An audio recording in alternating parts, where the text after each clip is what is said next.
Hey, everyone. This is the Charisma Quotient. I'm your host, Kim Seltzer, a dating and makeover expert, where I will help you build confidence, make connections, and find love from the outside in.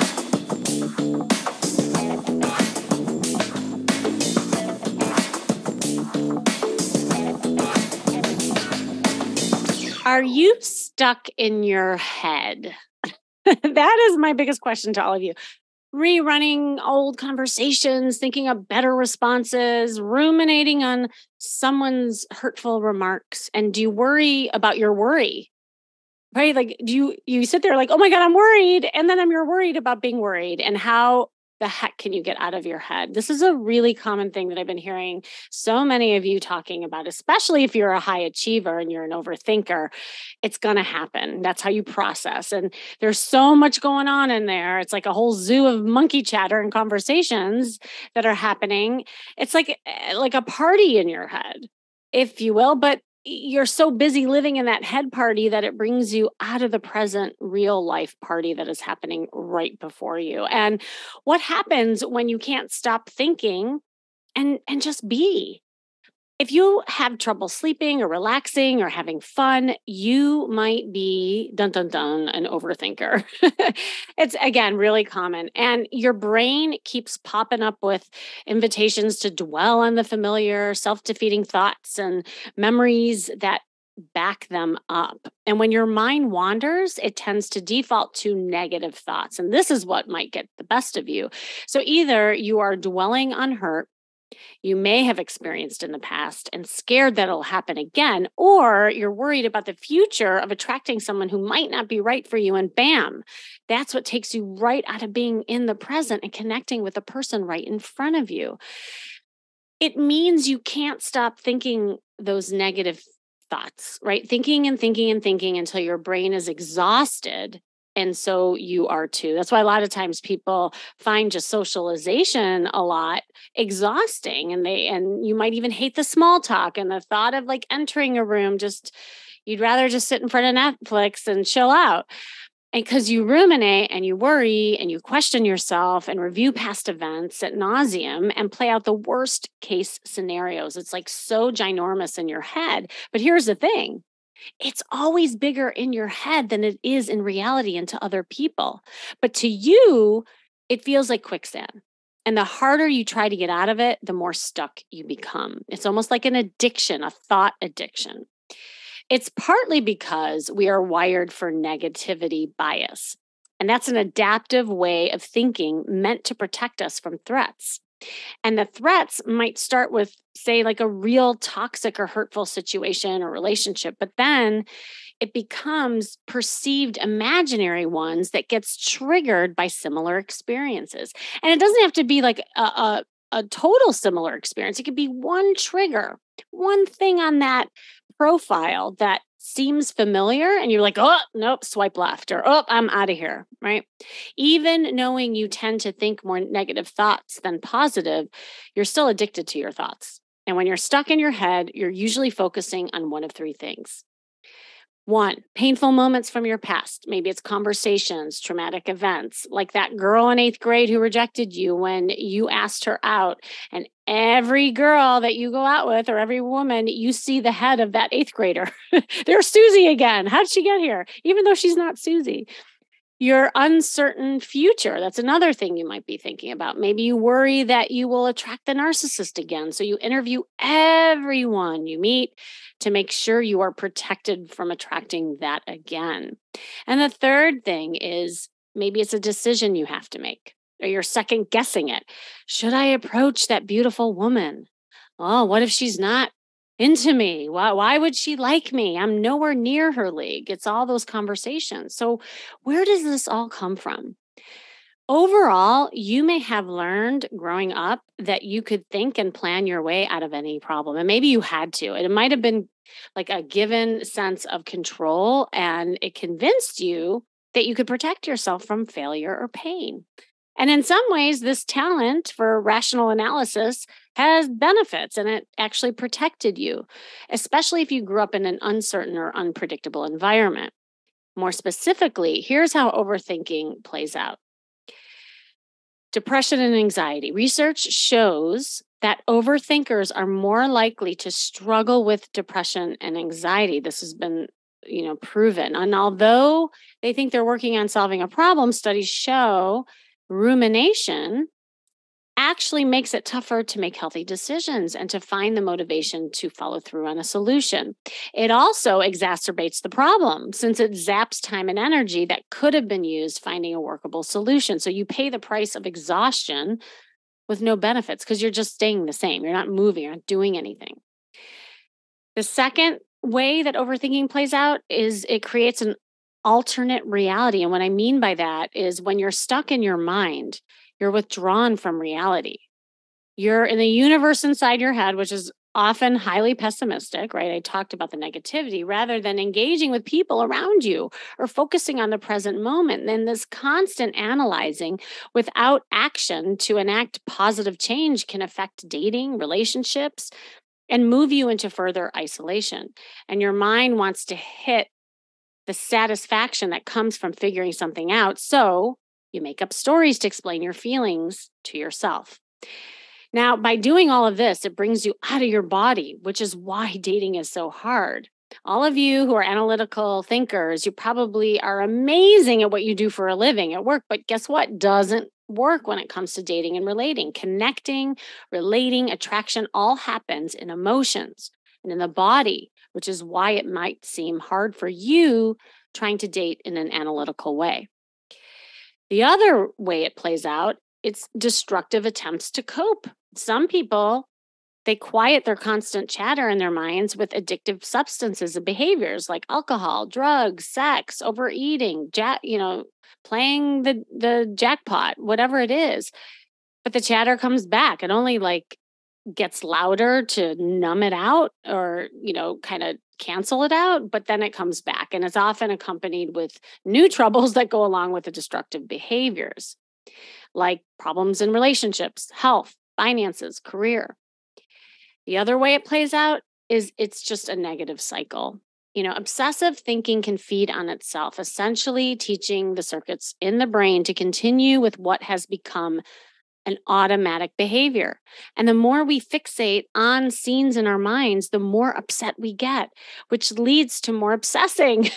It's a destructive cycle in a loop that goes around and around, which then causes complete stillness and paralysis. And this is why you may not do anything at all and plateau.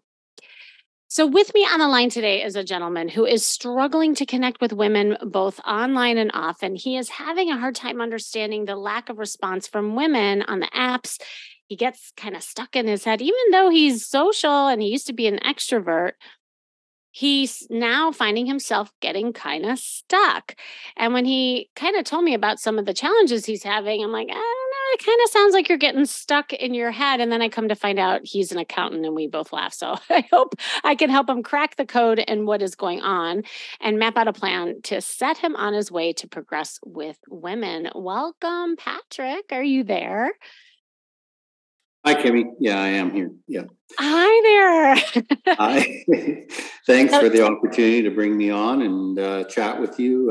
Enjoyed so many of your podcasts, so it's different to be on one now. Yeah, now you're on the other side, right?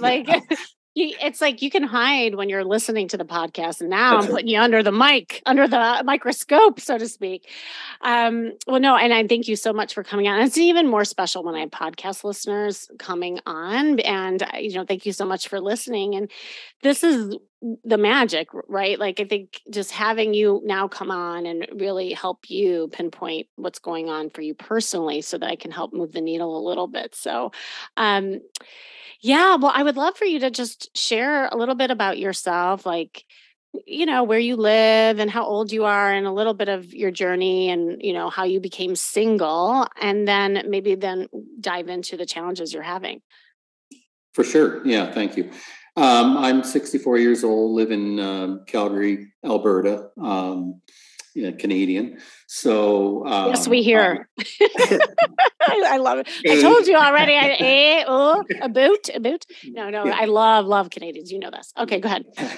So I was married or together in a relationship for 30 plus years. Wonderful, actually, marriage and stuff. I have a wonderful son from it, and so it grew apart, and found myself at 55 looking back into the dating world, and so it obviously takes a lot of time, and you kind of describe some of me for sure in your opening there of. I'm an accountant by background, and so most of my working life, I am retired now, but most of my working life I was analyzing. So, right. so I continue to do some of that for sure. And the one weirdness about me, I guess, and is even though I'm analytical and an accountant, I'm also an extreme extrovert, I would say, in the sense that I grew up on a resort. I'm very, very outgoing. Have no issues walking into a large group of people and talking or public speaking, etc. So I guess that makes me a little different than, I guess, the stereotypical accountant personality that the people maybe have in their mind. So yeah, no, you kind of have some right brain exercise, so that's good. Well, what about when it comes to women? Do you find that while it's easy to be just kind of social and speaking and that kind of thing, does it get different when it comes to like actually dating a woman or approaching a woman? Yes and no, Kimmy. I have a lot of women friends that and I inorganically, I don't, if I say meet people through friends or whatever like that, I don't tend to have a lot of problem that way, talking and striking up a conversation and things like that.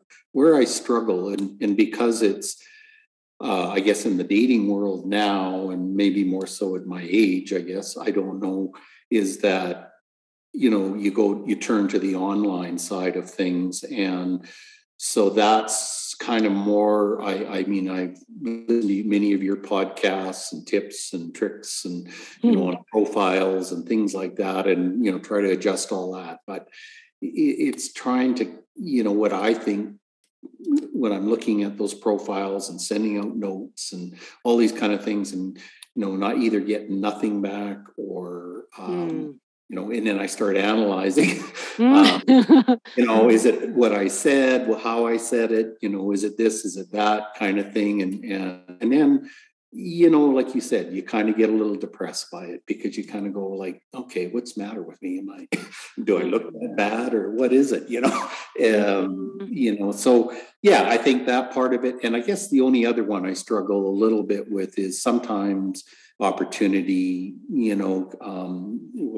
what do they say, that you can, you can miss an opportunity by like somebody smiled or they've really showing you the body language or whatever, and you kind of don't take out take the risk or the challenge to go up and talk to them, because you're scared they might say something or whatever. And so that, I guess those are the ones I struggle with more so, I guess. Mm-hmm. When you say you're scared they might say something, what does that mean? Like, what are you fearful of? Um, well, I guess I've always, tried to please and be a good guy and, nice. And so I don't want to offend them if or maybe it still, goes back to those school dance days when you walk across the room in fear of rejection by asking to dance. Yes. So, yeah. Yeah. Now we're kind of, I think, peeling away the layers a little bit because, and this is common, right? Like on the surface, it seems like, well, I'm just having some trouble, meeting women and here and there and blah, blah, blah. But there's always something that's deeper that might be attached to it. So I like, if you don't mind, if I can just dive in a little bit about that, like, when growing up, how were you with women? Like, was there was it easy for you, or did you have a lot of rejection happen? Like, tell me more about that. No, I think I don't think I had a lot of rejection. Mm. I was always, um, I grew up, like I said, on a resort, and I was a lot older than who I was just because of a lot of the responsibilities I took on. So I Hmm. was kind of living in an older world than I actually was. And so I dated and stuff like that in high school. And I don't think I had a real issue with it, but yeah, I don't know. I think um, you always tend to wonder, like, am I good enough for this person? Or, Mm. like some of your podcasts, is she too cute for me? Or, you know, Hmm. that kind of stuff. Yeah. Right, right. Tell me more about this people pleaser in you. Well, I think, I grew up where I was extremely responsible at a very young age. And so I'm the youngest of three siblings. And I was one of these people that friends always turn to get things done because they know I'd get it done. Mm. Or I was there for them whenever they needed me. And to this day, I'm kind of like that in the community. And so yeah, and it's not to please them in the sense that um, I guess it just, I want to do that. I was brought up to, care about people and Mm. be there to help them when they need help and all that kind of stuff. So I sometimes, go out of my way to I'll drop what I'm doing, I guess is the best way to put it, to Mm. help somebody if they need it. Hmm. It's a And beautiful quality, by the way, but I'm just wondering, like, do you ever get your needs met? Like, are you able to receive and ask for help or ask for what you need? yeah, I think that's where one of my weaknesses is, that I'm the type of person that will stop and do anything for anybody. But when I need a hand, I'm not very good at asking for it. So, Mm. yeah. Do you feel like there's a connection there with, just approaching women and dating? Like, maybe what you're getting in your head about, and you kind of like indicated that, is that, well, you kind of overthink what are feeling or they are thinking, and you don't want to hurt them, or you don't want to step over anything or cross your boundaries, like that kind of thing. Yeah, I think that's right on. Actually, is yeah. I'm I'm I'm trying to think of what they're thinking instead of just letting them speak. Bingo. Yeah, I think we're getting somewhere. So, where does that come from? Do you know? um, no, I don't know. I guess it's just yeah, not really exactly sure. Um, just I guess maybe kind of grew up, in a family where my father, especially, taught us so much about, but always solutioning things and Ah, that kind of stuff. And so don't bring me a problem, bring me a solution, and those kind of things. So maybe just kind of thinking that way, and trying to instead of just seeing what somebody says, mhm. if you approach it, maybe I'm trying to analyze beforehand, kind of thing. Yeah. Oh my God, that's a like kind of a big connection that you just made.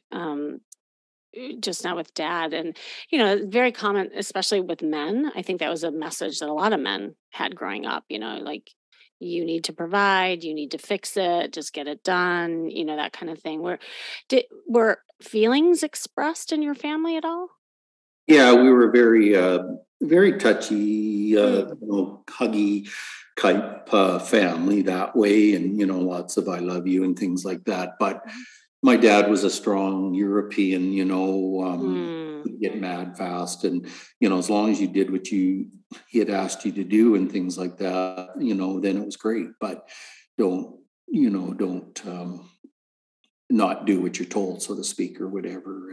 And he was very he never liked men that spoke, like profanity and stuff around other women or whatever, that kind of stuff. And, Mm. kind of always taught us to, respect women and things like that. But at the same time, yeah, I think uh, yeah, I just think that, you're right. I think it was more of we're there to provide and all those kind of things. And as the world's changed, Mhm. one of your guest speakers, Andre Parade, I think is his Mhm. name. Mhm. I listened to that one, and it was quite interesting to how he broke down boys, men, and guys. I think it was, or something like that. Mhm. Yep. Yeah. So yeah, you just kind of thought, well, geez, I wonder, like it's kind of in my mind, sometimes it was contradictory because I grew up being that man that made the decisions and almost came across as controlling, right? Because Mm. you were told to make decisions and, provide and do things. And then yet as we went through life and that things were changing and, maybe you weren't supposed to be doing all that stuff either. So Mm. sometimes I guess maybe I get all that in my head and trying to overanalyze it type of thing. So. Yeah. No, that's huge. And what about mom? Like, did she express feelings at all, or Mm, what was her yeah. expectations? No, she was a very sweet lady and just, yeah, she's always there for you and expressed her feelings. And Mm. I actually just dealt with her death last Christmas and I Oh, I'm sorry. Yeah. spent a week with her. And yeah, she just was always there. And, even through my divorce and stuff like that, she was just so, so close and there for you kind of thing. So, but Did yeah, no. she so it sounds like she was loving and expressive and that kind of thing. Did she allow you to express your feelings with her growing up? Yeah, yeah, yeah. Even after my divorce and things like that, she sometimes met dates or Mhm. long-term dates and things like that. And yeah, as long as I talked to her, sometimes I didn't talk to her a little bit, but whenever I did, she was there to listen. And Mhm. so, yeah, she was really good that way. But sometimes I felt like, again, maybe that childhood thing coming out that, Yeah. I need to solve this, not have my mother solve it. Yeah, exactly. And do you see the connection with what you just said with maybe how you're approaching women now? Yes, I Mm. think so. I think I'm in that real dilemma sometimes of Mhm. trying to be that, that, can I say modern, um, Yep. Yes, you can. modern Mhm. relationship versus, you know, uh, maybe the way we were kind of brought up or what the norm back then was, I guess, type of thing, so to speak. Well, yeah, and just to kind of put it all together, because I think you're starting to like make some realizations and connections here with all this. But when you grow up in a home where your father figure was this kind of strong stoic man who he just got things done, and then what was instilled in you is just get it done, and then you got his approval. And then on top of it, he had a fast temper, so you never really knew maybe how he was going to react to something. The one thing that you could be sure of, though, is that if you fixed it and you dealt with it, he would praise you. Correct. Yeah. So fast forward to now, I think that's what's kind of tripping you up, is that like he never really let you know how he felt except when he was angry. Like you knew Yeah. that was going to happen. So you got really good at trying to guess what he was maybe thinking or feeling and predicting, and like you didn't want him to get mad. Well, it seems like you're kind of doing that with women now. Yeah. Yeah. You're trying to predict, or you don't want to, make waves or rock the boat, or like you're supposed to be the man. You're supposed to be able to like figure something out about her and then deal with it. But Mhm. that's also keeping you stuck because you might be over assuming and predicting rather than, like you said, just asking. Mm-hmm. and Yeah. just going for what you want versus what you think they want. And I think that right there is the switch. Okay. Does that make sense? Yeah, it does actually. Yeah. Yeah. It kind of puts some of the connection there for sure. Because like say like you're so busy in your head trying to read the woman's body language and, oh, did she smile at me, and, oh, is it okay if I go up to her? I mean, that's maddening. I can't believe that you spend all that energy trying to do that. Like Patrick, seriously, like, and in efforts to try to figure it all out, you already lost the moment and the Yeah. opportunity. And so then you're the creepy guy coming up to, like, after staring and trying to figure out for so long, oh, hi, how are you doing? She's like, who are you? So I think my point is, and I'm saying it a little tongue in cheek, is that instead of trying to figure things out, just move the body. Yeah. If you see a pretty woman, you go for it. Yeah. And Yeah. that's that. And this, by the way, as a woman, that's what makes us feel safe. That's what makes us like you, because you're just being real. And like, Patrick, you're such a nice guy. There's no way you can be that creepy weirdo. Like, because even if you wanted to, like, what you think is creepy is probably normal. That's my point. Yeah. Yeah. Yeah. No, it's true. It's funny. A funny story. I wrote on a plane. It was an hour plane ride with this lady, and she, we had a conversation from the time we got on till the time we got off. And she seemed to show interest, right, and stuff. And I get up, leave the plane, and then just smack myself afterwards. Never even asked for a number. It's the missed opportunity. Yeah. Right? And no, it's like that sad romantic comedy that you see over and over and over again, and those who hesitate, miss the boat sometimes. So that is there. And then when it comes to the online dating, like, without seeing your profile and your conversations, it's hard for me to kind of guide maybe what is happening, because it could be your pictures, it could be the way you enter conversations. And like you said, and if anybody you listening is over the age of 40, like, this is a new language for all of us. Like, we didn't grow up having to meet people on a computer. So, give yourself a little break, Patrick. Like, you are of the age group of when we actually talk to people. That's Yeah. how we met. And so it's just literally learning a new language, and also like getting your profile and your marketing dialed in so that people actually click on you. And so it really is just like the marketing. It's like my TEDx talk I did is how marketing yourself attracts love, because you could be the best guy in the world, the most social guy, but if the website doesn't look the part, or your dating profile, then she'll pass you by. So that would be another thing. But I guess my question online, like, do you find yourself getting also stuck on like pretty girls pictures, like, oh, I don't know if I should reach out to her? Like, does that hesitation happen online too?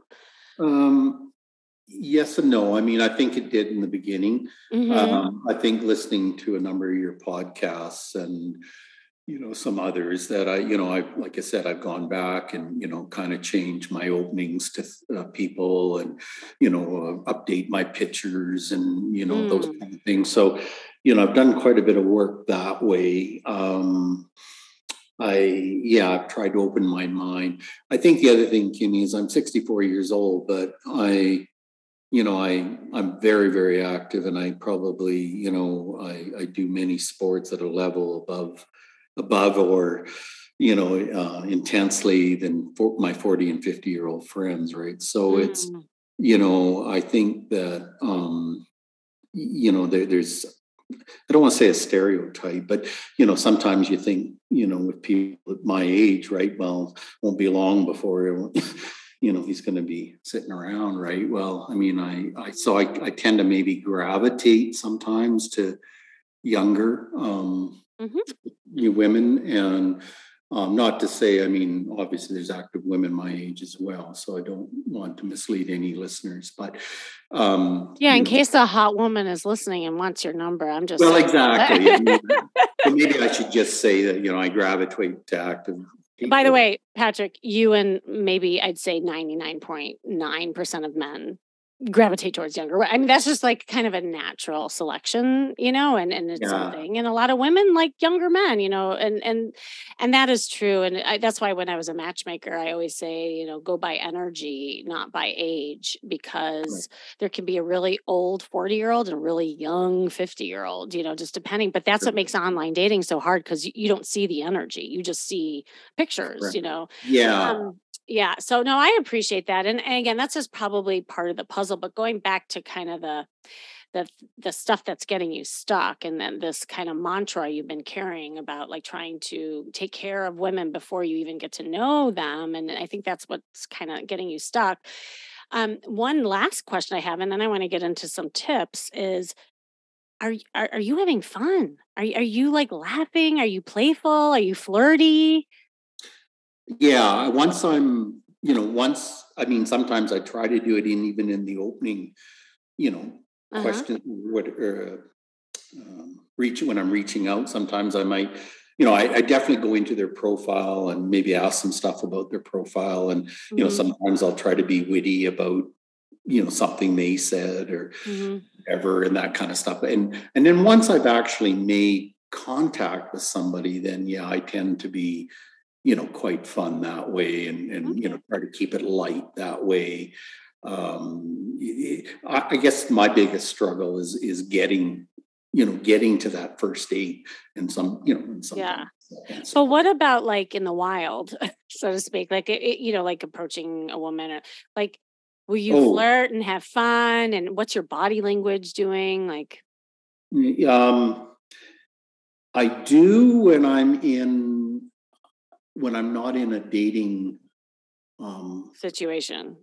yeah, or how do you put it? Expectations. So if I'm just best way Okay. to explain it, I Yeah. guess, is if I'm in my community and I'm down at the beach or whatever. I'm just, I'm happy go lucky and, know everybody and I'm talk to everybody. And so I'm kind of, yeah, I'm joking and I'm a great guy that way, right? Kind of thing. But sometimes when I'm looking for looking to meet somebody, then that maybe that little more serious comes back in me sometimes. Yes. Yes. Okay. Like I kind of felt that from you. And that's why, the serious accountant kind of happens, like in the beginning. And this connects and correlates with what you said in the top of the show, in that it's almost like kind of this waiting to see if there's a connection and then you'll show that side. Yeah. I think there's this like slow to warm up thing that's happening with you that's also so then you're missing the opportunity again. And so I want to go into a couple of tips because I do want to leave you with something like some homework, so to speak, and see if it can help with some of this. I mean, Patrick, it's so clear that like he's in there. Like, the guy that you were describing when you were younger, living on the resort, like you are still that guy. And, life has happened and the divorce and you're older now. But I think what's happening is that you're putting expectations on yourself. And because of those expectations, it's stopping you, whether it's being that man, and not overstepping your bounds, or, oh, I got to wait to see if she gives me the signals and then I'll be flirty. So I think the notion is to come in all these situations with the fun, flirty guy in your body without hesitation, period, without worrying about what the women think or feel. Hmm. Yeah, good point. And it's almost just like a pacing thing. It's beginning a conversation or interaction and that energy rather than the slow to warm up and now I'll be that guy. And so, because again, like she might just see the serious accountant and think there's no attraction. Yeah, yeah, She good doesn't point. know that in you. So, number one, what I would do is I would, on a weekly basis, go into a social setting. It could be a restaurant bar, it could be the market, whatever, like you're in, and just practice approaching women as if you are that guy, that cool guy at the resort. Okay. Fun, flirty, not getting attached to the outcome. You don't care what they think. You go after what you want. You see a pretty woman in the store, you go for it. You already have the skills. You are an extrovert. You know how to have conversations. So trust yourself that you already have that. What I'm Okay. trying to get rid of is this monkey chatter in your head and this hesitation that's going on. And I want you just going for it. And if she doesn't respond, cool. You'll go to somebody else. Great. Like, why would you want to like talk to a boring person who and to me, rejection, there's no such thing. Rejection is just experience. And also, in my opinion, it's dodging a bullet anyway. Cause like, why would you want to talk to someone who's not going to be responsive? Yeah, that's a good point. Yeah. Right? Okay, so that's the first thing. Second thing, so I want you it's almost like going to the gym. I just want you exercising that muscle. Don't worry about what happens next. Second thing is I want you to do you like to journal at all? No, I'd probably be honest and say no. Do you like to do like audio recordings at all? Like could you talk into a phone on on something? Is that like Yeah. easier? Okay, yeah, cuz everyone's different in the way. Um there's all these different apps out there too. Like I think like after one of those interactions, just kind of record yourself and how you Mm. felt. Oh, okay. Okay. So, oh, I approached this woman at the market and I felt so nervous at first. And then we had a great conversation and I felt really relaxed and confident. Start like really paying attention to you more than the woman. We don't care about them. Sorry, ladies, if you're listening. But really, it's because this is more about you and your journey. And when you come in with confidence, we as women will like you more because we'll feel safe with you. Yeah, good point. Yeah. Your hesitation is causing our anxiety, just so you know that. Okay. And maybe that will help you. Like you as a helper, you don't want to cause anxiety for ladies. So maybe that's how you have to think about it. Oh, I don't want to cause her anxiety. I'm just going to go for it. I'm going to make Yeah. her relaxed. It's funny, Kimmy. I had an experience in the gym the other day where, yeah, I was going, she had smiled at me, but, lots of people smile at you. But so I thought to myself, geez, I got to go talk to her. But I bet you I spent 20 minutes going from, machine to machine or whatever. And then she happened to be near me and I finally, said something to her and we had a nice, 10-minute conversation, right? And told me about Mhm. that she had kids and things like that. So, yeah, I mean, so it does, Mhm. what you're Mhm. saying does work but it took me 20 minutes to talk to her.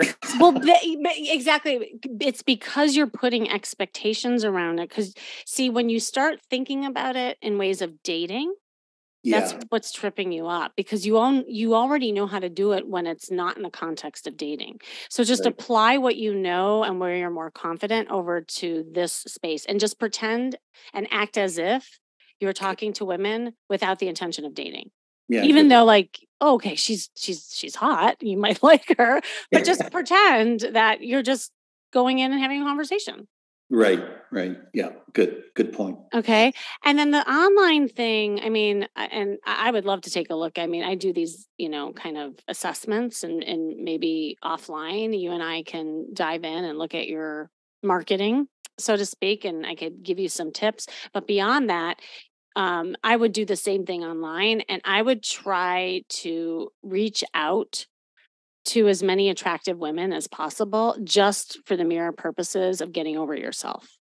Right. And I don't want you even reading much because you're going to analyze it to death. I mean, yeah, read and see something that you're curious about and ask a question like you've been doing because that's how I teach it. But don't put any like expectations or intentions around it. Like just pretend you're at a party online and you're just going to chat with someone. Oh, okay. That's Yeah, it. yeah. Don't go in thinking, "Oh my god, is this my girlfriend?" Like forget Right. that. Like you're going to do yourself in that way. Yeah. Right. So I think, maybe just doing those exercises, see if kind of the anxiety goes down and try to really be more in your body. And I guess the final thing I'll leave you with is before you go to a social event, before you go online, I would do something in your body to get you out of your head. So whether that is meditation, whether that's running, whether because you said you're active, like go do something athletic and just get the blood moving and circulating and just get into the body. If you danced, even better, like whatever it is to get you out of like thinking so much and just go for it. Okay. Okay. Yeah. No, good point. Yeah, I like the what you said about just, take the expectation away of, of this. And I mean, I've listened to that many times on your podcast, but I need to do more of just so what, right? So, Well, yeah, and it lands differently when you hear it on a podcast than when you're actually like talking through things and how it's like really playing out for you. Because, like you said, the things that are going on in your head, it's not maybe the same as like someone else listening right now. For you, it's this like when we connected with your father and all that, like that's your journey. So, like, I think it really is, you're just putting so much expectation on yourself, like dad did with himself and with you. So right. that's an old tape that keeps playing and you got to get rid of it. And to your point, there is something that's called modern masculinity that is happening now, where it is actually like in style as a man to be emotionally connected. And the more you, and it's not taking away your manhood, it's actually causing women to really feel connected because that is how we feel the chemistry is when Mhm, we are emotionally attached to you. mhm. Okay. Good. So, well, Good. how do you feel now? Well, you gave me some great tips and great things to think about, and yeah, I've got my, well, I won't say work cut out because it should be fun. So, Yeah, yeah, exactly. Well, and even the way you answered was more like fact driven than feeling driven. I just want to like be observant to that because you're like, oh, I think that you had some good tips. You answered in ways of thinking and not feeling. Did you catch yeah, yourself? yeah. Okay, gotcha. See, you did, you just exemplified what you keep doing. So I'll ask you again, how are you feeling in your body right now? I'm feeling energetic and ready to take seize the opportunities. I think. Ooh, see, ladies, wasn't that hot when he did that? It's so much better. It's so much better. Well, because now I can feel you and I can like get a sense of like where you're at right now. Whereas your first answer is more just the act of doing and the thinking part. So when you bridge those things together, that's when the magic happens. Okay, sounds Patrick, great. thank you so much for coming on and just sharing yourself. And I know you've helped a lot of people today. Yeah, well, thank you, Kimmy. It's great to have that opportunity to share my story as well as so many I've listened to. So it's great. Thank you. Oh, awesome. Thank you. And thank you for listening, you joining me today. This has been the Charisma Quotient, and I am your host, Kimmy Seltzer. And remember, you can build confidence, make connections, and find love from the outside in. And if you want to know more, make sure you go to my site, kimmyseltzer.com. And if you are an overthinker, high achiever and tend to get in your head a lot, which is affecting your dating life, hop on a free call like I just did with Patrick. Imagine getting some ideas of breaking that cycle you've been dealing with for so long in just one call. And just click the link you see in the show notes to book that. Remember, working on you is working on your dating life. That's all for now.